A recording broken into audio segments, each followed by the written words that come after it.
श्री राम, जय माता की। नवरात्रि के बाद आपकी बॉडी पर कैसा कैसा प्रभाव उत्पन्न हो सकता है। अगर आपने कोई पाठ करा है, कोई पूजा करी है, तो बॉडी पर कैसा प्रभाव हो सकता है नवरात्रि के बाद। नवरात्रि के बाद कैसा रिएक्शन आपकी बॉडी से हो सकता है, किस प्रकार से माँ आपकी परीक्षा ले सकती है और नवरात्रि का पूर्ण फल आपको कब प्राप्त होता है। आज की वीडियो बहुत ज़्यादा लाभकारी है उन भक्तों के लिए जिन्होंने कोई पाठ पूजा करी है, दुर्गा सप्तशती का पाठ किया है, दुर्गा चंडी चरित्र का पाठ किया है, दुर्गा चालीसा का पाठ किया है, तो उन्हें जो है किस प्रकार के संकेत प्राप्त होते हैं, कैसे कैसे उनको ये पता लगता है कि माँ ने आपका पाठ स्वीकार कर लिया।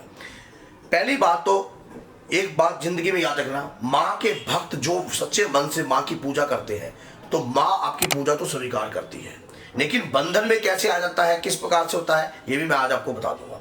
आपकी पूजा लगती है कि नहीं लगती। देखो, सबसे बड़ी बात, माँ अगर आपका पाठ स्वीकार हुआ है, आपकी पूजा स्वीकार हुई है, भगवान के प्रति करी हुई पूजा, याचना, तपस्या किसी भी व्यक्ति की, किसी भी भक्त की व्यर्थ नहीं जाएगी। नवरात्रि में खुले भंडारे होते हैं। नवरात्रि के अंदर माँ छोटे कन्या के रूप में अष्टमी पर, नवमी पर, 14 पर आपके घर में जरूर आगमन देती है और पूर्णिमा पर। यह बात याद रखना। अब भक्तों को कैसे कैसे सिम्टम्स आ सकते हैं ये सुन लेना। नवरात्रि के अंदर आपको छोटी कन्याएं हमेशा दिखाई दी हैं।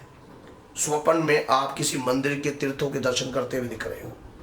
आपको लगता है कि आप किसी मंदिर या तीर्थों के दर्शन कर रहे हो और वहां पर जो है आप भेंट दे रहे हो, नारियल अर्पण कर रहे हो, श्रीफल अर्पण कर रहे हो, वहां पर आप माँ को चुनरी उड़ा रहे हो। कई माताओं बहनों को ये भी लगता है कि मैं माँ का श्रृंगार कर रही हूँ, माँ को चूड़ियाँ बना रही हूँ, और कईयों को ये लगता है कि अगर माँ वहाँ पर हम किसी भी प्रकार का लंगर लगा रहे हैं तो माँ ने, आपने जो पाठ पूजा करी है उसका फल आपको मिल रहा है।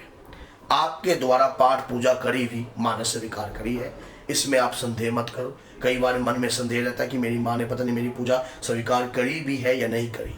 अब पूजा उन भक्तों की स्वीकार नहीं होती जिनके मन में माँ के प्रति समर्पण नहीं होता, जिनके मन में माँ के प्रति त्याग नहीं होता, जिनके अंदर माँ के प्रति जो है आत्म इच्छा नहीं होती कि माँ को कैसे सिद्ध किया जा सके, कैसे माँ को प्राप्त किया जा सके। सबसे बड़ी बात, माँ को प्राप्त करने के लिए कुछ प्रकार के सूत्र होते हैं, उन सूत्रों को समझना बहुत जरूरी है।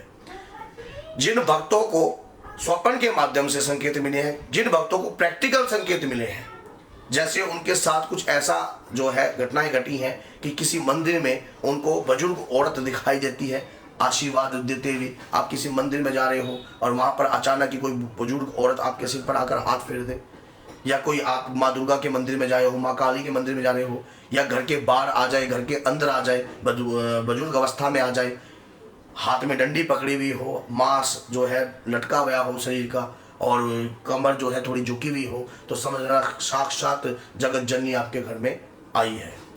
और उन शक्ति को कभी खाली नहीं मोड़ना चाहिए उन्हें, और ये आपकी पूजा का प्रभाव ही होता है जो आपको इस प्रकार के संकेत मिलते हैं। घर के बाहर गौ माता आती है और 9 के 9 दिन आपके साथ ये कार्य हुआ है, पेशाब करके चली जाती है। माना जाता है कि गाय का जो पीछे का हिस्सा है वो पूजनीय है और आगे का हिस्सा जो है वो श्रापित है। अगर गौ माता आपके घर के बाहर जो है पेशाब कर रही है, शौच कर रही है, तो ये आपके लिए जो है कष्ट जो है आपके घर में जो थे वो सब धुल रहे हैं। आपके घर के कष्ट जो है सब धुल रहे हैं। आपके घर के अंदर माँ के आने के संकेत, आपकी पूजा स्वीकार हुई है, माँ ने आपकी पूजा को स्वीकार किया है। जिन लोगों के ऊपर तंत्र होता है उन्हें अलग प्रकार के सिम्टम्स होते हैं, उनकी पूजा को बांध दिया जाता है। लेकिन नवरात्रि में जिन माताओं बहनों ने पूजा करी है उन्हें ये संकेत अगर मिल रहे हैं और आप पहले दुखी थे और उसके बाद ऐसे संकेत आपको मिल रहे हैं, तो समझना आपके ऊपर जो कष्ट है वो कट रहा है। आपका कोई बुजुर्ग नवरात्रि में आपको आशीर्वाद देते हुए रूप में दिखाई दे जाए, जैसे आपकी माता श्री है या कोई दादी है आपको स्वप्न में बार बार वो आपकी दादी दिखाई दी है नवरात्रि के अंदर माँ के मंदिर में भजन कीर्तन करते हुए, तो इसका मतलब आपके पितर जो हैं माँ की चौखट पर बैठे हैं और वहाँ पर भारी भजन कीर्तन कर रहे हैं, माँ का भजन कीर्तन कर रहे हैं, तो आपके पितर जो है शुद्ध होने के लिए तैयार है। आपके पितर जो है माँ की कृपा को प्राप्त कर रहे हैं। एक बात याद रखना, कई बार कई भक्तों को जो भी पूजा पाठ हम करते हैं उसका जो रूप है, देखो शक्ति साक्षात हमारे सामने प्रकट नहीं होती है। और नवरात्रि में भोग लगाते हुए आपका जो अगर लौंग का भोग लगाए, लौंग चटक रही है, लौंग का भोग लगाया है, लौंग चटक रही है, माँ काली का पान का भोग लगाया है, माँ दुर्गा का भोग लगाया है, उसके बाद भी लौंग चटक के आपके पास आ रही है, तो ये कृपा के आने के संकेत हैं। नवरात्रि की अखंड ज्योति में अगर दिव्य फूल बन रहा है, आपका फूल बन रहा है और ऐसा भव्य फूल बन रहा है जो आप अलग ही लेवल पे थे और देखने में आपको मन करता है कि वाकई में ये फूल जो है अलग ही लेवल पे है, तो ये जगत जननी की कृपा का संकेत है, माता रानी की कृपा का संकेत है, तभी जाकर ऐसा फूल, ऐसी कृपा आपको प्राप्त हुई है। देखो, सच्चे मन से उस भक्त को कृपा जरूर मिलती है जो माँ के प्रति अपने आप को समर्पण करता है, माँ की भक्ति में दिन रात लगता है, सुबह शाम करता है, तो उनको ऐसे संकेत जो है मिलते ही मिलते हैं। सच्ची आत्मा जो माँ के प्रति समर्पण रखती है, सच्ची आत्मा जिसकी जुड़ी हुई होती है माँ से, उनको ऐसे संकेत जो है जरूर प्राप्त होते हैं। अगर आपको भी ऐसे संकेत मिल रहे हैं, इस प्रकार की ऊर्जा के संकेत आपको प्राप्त हो रहे हैं, तो जगत जननी की कृपा आपके ऊपर है। आप ये मत सोचना कि आपको आपकी पूजा स्वीकार नहीं हुई है, आपकी पूजा स्वीकार हुई है। आपके बच्चे भी अगर पूजा करने लगे हैं नवरात्रि में और उनका मन किया है, आपके बच्चों ने भी अगर अनुव्रत करे हैं या छोटे छोटे व्रत करे हैं और पूजा कर रहे हैं वो, तो समझ लेना उनके शरीर पर कोई शक्ति ही है, या तो आपके पितरों की है या आपके खानदान में कोई बुजुर्ग है जिन्होंने माँ की भक्ति करी है, तभी जाकर वो बच्चे जो हैं माँ के मगर लगे हैं, नहीं तो ऐसे कोई नहीं लगता है। क्योंकि बहुत सारे बच्चे ऐसे भी है जो आवारागर्दी कर रहे होते हैं, मोबाइल चला रहे होते हैं, बहुत सारे कार्य करते हैं, लेकिन वो अगर भजन कीर्तन आरती में सम्मिलित हुए हैं तो ये जगत जननी के आशीर्वाद के संकेत है। ये जगत जननी ने आपका हाथ पकड़ लिया है, आपके ऊपर कृपा आ चुकी है आपकी शक्तियों की, और जिन भक्ति पूजा से आपने प्रयास किया है उसका फल आपके सामने आया है।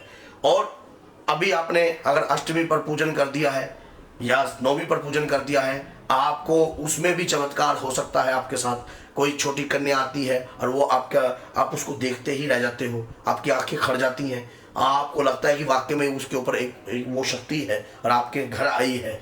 ये क्योंकि जो आत्मा पवित्र है, माँ के प्रति समर्पण रखती है, अंदर माँ के प्रति जो है इज्जत भाव रखती है, आपके अंदर माँ के प्रति जो है ऊर्जा है, आपके मन में माँ का आप आगमन चाहती हो, तो ये कृपा है सबसे बड़ी।